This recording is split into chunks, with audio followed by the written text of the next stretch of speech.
Hola, bienvenidas, bienvenidos. Esto es Tiempo de Mujeres. Hoy, 26 de noviembre de 2024, un día para la historia. Pues la presidenta de la República, la doctora Claudia Sheinbaum Pardo, ha puesto de pie a México. Y esto lo digo porque en sexenios anteriores, varios presidentes lo que hacían era hincarse ante las declaraciones de presidentes de grandes potencias como lo es Estados Unidos. Y justamente la presidenta de la República, la doctora Claudia Sheinbaum, hoy va a enviar una carta al próximo presidente de Estados Unidos, Donald Trump, contestando a las declaraciones que ayer hizo, donde declaró que si México no reduce la cantidad de migrantes, el tráfico de fentanilo, entonces él va a aumentar los aranceles en un 25%. Ante esto, la presidenta de la República ha contestado con inteligencia, con toda la tranquilidad, pero con datos comprobables en mano. Ante la migración en la frontera México-Estados Unidos, ella ha dicho que de diciembre de 2023 a lo que va de este año, se ha reducido en un 75%. Y con respecto al fentanilo, además de que las Fuerzas Armadas, en equipo con las fiscalías de nuestro país, han estado incautando toneladas de fentanilo y otras drogas, pero además hay una reforma constitucional que está en proceso de aprobación para declarar como delito grave sin derecho a fianza la producción, distribución y comercialización del fentanilo y de otras drogas sintéticas.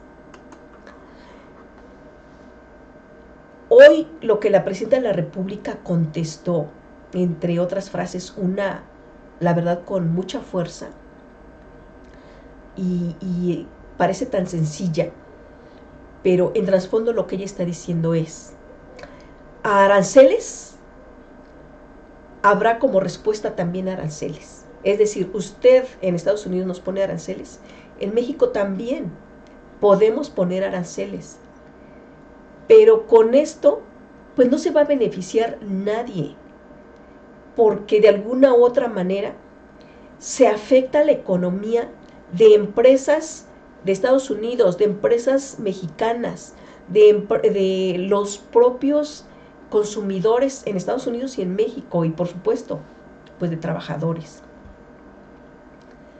Entonces sí es algo, sí es un tema para reflexionar, para razonar, y ojalá que lo haga Trump.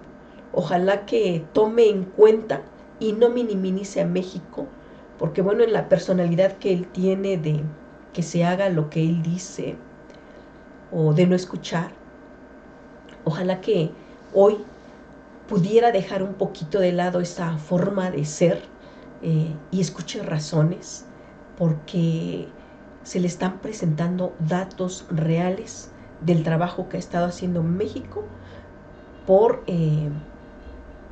cumplir con los requisitos que Estados Unidos nos ha puesto. Y justamente es lo que la presidenta de la República está pidiendo: entendimiento. Entendimiento, y por ello pues la respuesta, con todo el respeto del mundo, está escrita esta carta. O sea, con toda la lógica, con todos los datos duros, pero también con mucho respeto. Y bueno, ella insiste, y ojalá que así sea, en que se va a llegar a un acuerdo con Estados Unidos, con Canadá, por el bien de, de la economía en los países del norte de nuestro continente.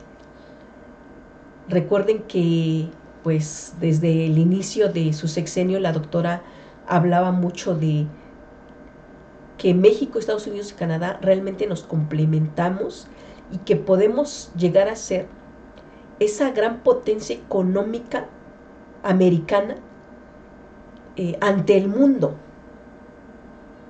y que se ha estado trabajando en ello. Pues ojalá, repito, que Donald Trump pues escuche y reflexione, porque bueno, además creo que entre este panorama, entre los males que es recibir esta noticia, pues bueno, también a Canadá amenazó con igual aumentarles los aranceles en un 25%, a China con un 10% adicional, ¿no?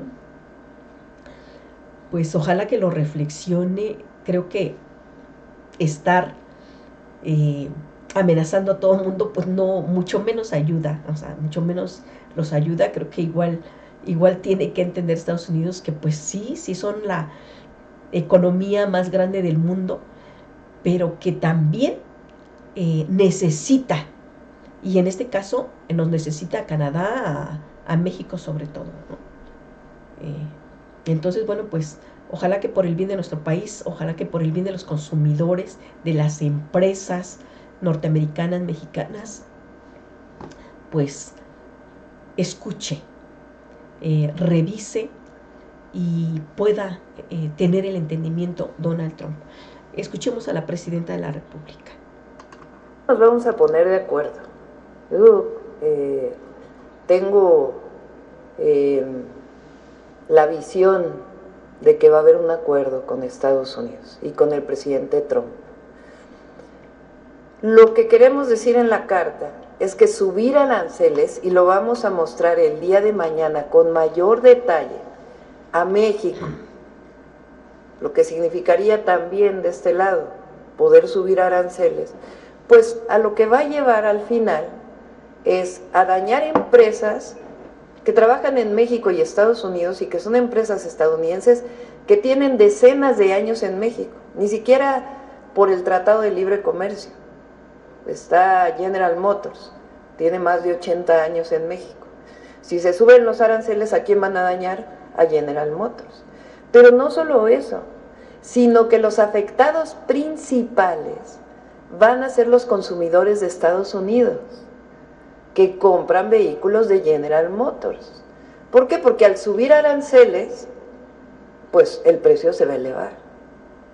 Supongamos que General Motors dice, bueno, pongo una planta en Estados Unidos.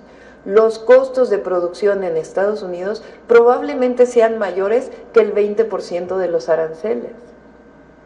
Entonces, ¿qué provoca ello? Falta de competitividad frente a otras economías, a otros bloques económicos de América del Norte. Y Canadá, Estados Unidos y México, sabemos los tres que el tratado ha sido benéfico para fortalecer la economía de América del Norte y particularmente el beneficio para nuestros pueblos.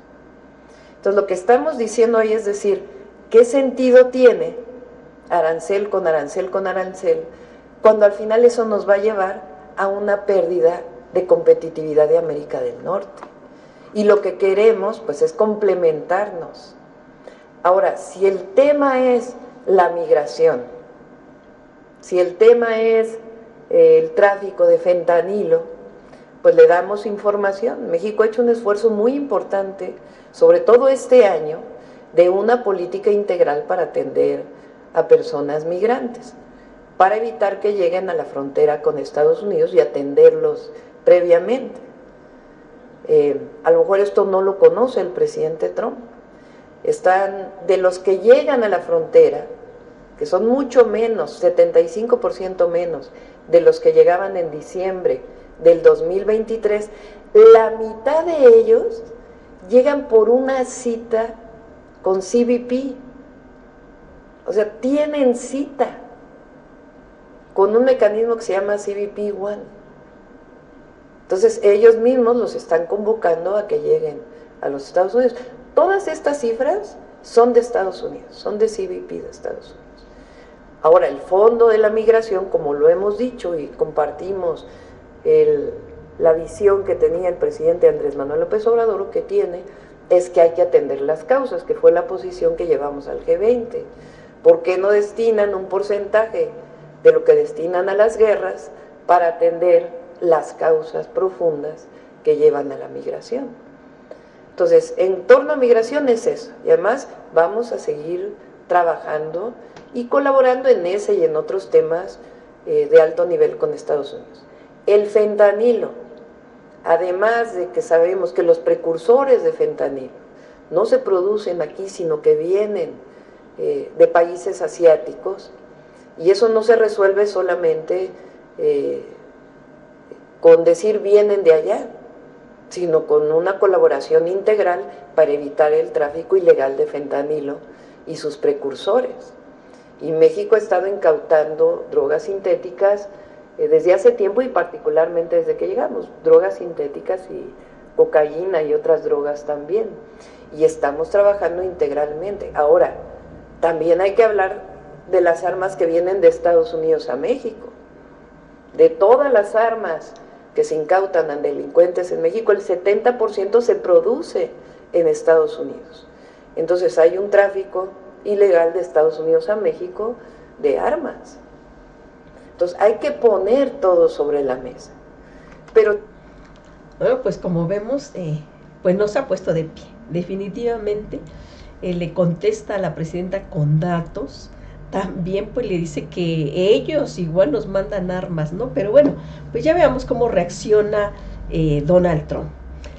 También ayer en Xochimilco se firmó el Acuerdo Nacional por el Derecho Humano al Agua y la Sustentabilidad, el que consiste en diferentes puntos importantes. El primero, poner en orden las concesiones, porque recordemos que con la ley de aguas de 1992, en el sexenio de Salinas de Gortari, pues prácticamente toda el agua de nuestro país se repartió en concesiones. Bueno, lo que hoy la presidenta de la República, su equipo están haciendo ha sido más bien, porque ya lo han estado haciendo, platicar con los diferentes empresarios, diferentes representantes de distritos de riego en nuestro país, para que las concesiones que no utilizan las regresen al gobierno federal. Y bueno, este ha sido el trabajo tan arduo que han hecho, de tal manera que lo que llevan hoy tienen ya una cantidad de concesiones que conlleva con ello surtir la cantidad de agua que necesita la Ciudad de México 2 años, ¿no? Entonces es el gran trabajo que se está haciendo y que se va a seguir trabajando, poner en orden todas las concesiones que existen hoy en nuestro país. Otro punto es tecnificar el campo. En lo que es el riego, como se hace hoy en nuestro país, en la mayoría de las tierras, pues es demasiado consumo de agua, y la idea es tecnificar justamente para que se pueda reducir el consumo de agua por concepto de producción en el campo. También otro punto es que todas las empresas, las industrias de nuestro país ya no viertan sus aguas residuales a los ríos tal como salen de los procesos, sino más bien que traten esas aguas residuales, que les den el tratamiento necesario para que cumplan con las normas y así se puedan reutilizar para otras actividades, para otros procesos, por ejemplo, para los baños, para los sanitarios, para regar jardines, etc. Otro punto es la recuperación, el saneamiento se va a empezar por 3 ríos en nuestro país, el río Tula, el Atoyac y el Lerma Santiago. Ese es otro de los acuerdos que se trató, perdón, y también un plan de obras estratégicas. Pues bueno, también en este tema ya se ha hablado un poquito en el presupuesto de egresos de nuestro país, como son justamente la tecnificación del campo, colocación de plantas tratadoras en diferentes partes de nuestro país, etc. La presidenta de la República fue muy enfática también ayer en decir que se le dé seguimiento a esto y que no quede en un acuerdo como muchos en nuestro país, y que se vean el próximo año para que se revise el avance de las tareas que este acuerdo implica. Bueno, pues qué bueno, muy buenas noticias. También desde nuestra trinchera nos toca cuidar el agua, ya no más lavar el carro a cubetadas, ya no más estar desperdiciando, porque hay mucha gente en nuestro país y en el mundo que ya está sufriendo porque no tiene agua para tomar, porque no tiene el agua suficiente para vivir. Bueno, tan solo en nuestro país, 36 millones de mexicanos hoy no tienen ni la cantidad ni la calidad del agua que ellos requieren para la vida. Bueno, pues hagamos conciencia. Yo los invito a que también nosotros, desde nuestra trinchera, estemos trabajando con este gobierno que está trabajando por el bienestar de cada mexicano. ¿De qué se trata este acuerdo por el derecho humano al agua y la sustentabilidad? Son varios ejes. El primero es el reconocimiento. ¿Qué nos une? El reconocimiento del agua como un bien nacional, como un recurso natural, el agua no como una mercancía, sino como un derecho, en donde nos debe permitir que cada mexicano y mexicana tenga acceso al agua potable de calidad, con suficiencia. Nos une que haya agua suficiente para la producción de alimentos, que haya agua suficiente para el desarrollo del país, y eso solo lo podemos hacer juntos y juntas en un programa integral, en un plan nacional hídrico que nos permita no solamente estos 6 años, sino en el largo plazo tener una visión para la sustentabilidad y el desarrollo equitativo de nuestro país. ¿En qué consiste? Primero, en poner orden. Tenemos que poner orden a las concesiones. Por distintas razones, desde que el agua se vio como una mercancía en los 90s y se pensó que ello iba a generar eficiencia, hay distintos sistemas administrativos, hay transferencia de derechos que no necesariamente cubren todo lo reglamentario, y al mismo tiempo se conoce poco cuánta agua disponible hay en el país. Entonces, lo primero es poner orden en las concesiones. Y esto Pues así es como se dio ayer la firma de este acuerdo por el agua y la sustentabilidad. Bueno, pues cuidemos el agua. Nos vemos en el siguiente video. Recuerden que hoy es tiempo de mujeres.